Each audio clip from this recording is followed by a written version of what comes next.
Okay, before I explain the activity, I want to give you a scenario. Just bear with me, okay?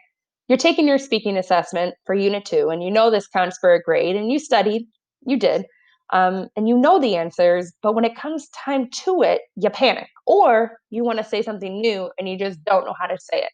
What do you do? If you said run and panic, or if you said speak English, and those are both the wrong answers. If you speak English, you get a 1.5. If you run away, you get a 0 because you didn't finish your assessment. Now, this could be applied to real life situations too, right? You're walking down the street in a Spanish speaking country and you want to say something and you can't remember how to say the word. What do? You're not just going to speak English and assume people know English. This happens all the time to us when we're speaking every single day. It happens to me more often than not. Um, so what I want to introduce you to today is a strategy that's called circumlocution. Now, I didn't learn this until I was in college, sadly, and I didn't want to have you guys wait till then. Um, so what this is a method that you're going to be able to use to talk around a word. Have you ever played catchphrase, the game, where like you can't say the actual word, so you have to talk around it without saying that word?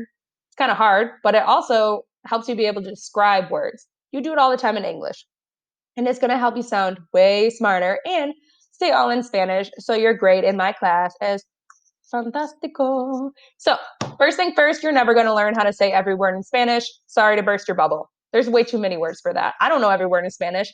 I also don't know every word in English. And you don't either, whether you think so or not. There are so many words and so many different times when we're in a situation where we want to say something and we just forget how to say it. So we blank and we talk around it.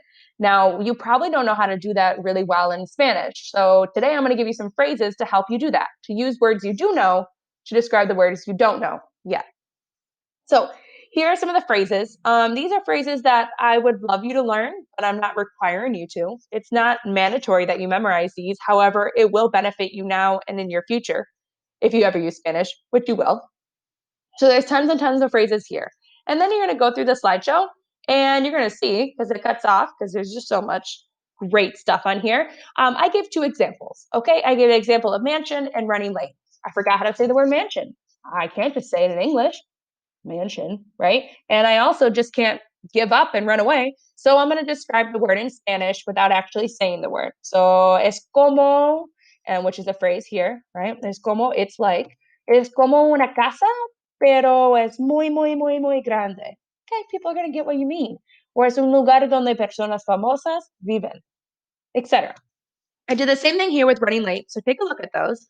And then you're going to try it out 3 different times. So there's a phrase to go out to eat. You might have forgot how to say that or you don't know it.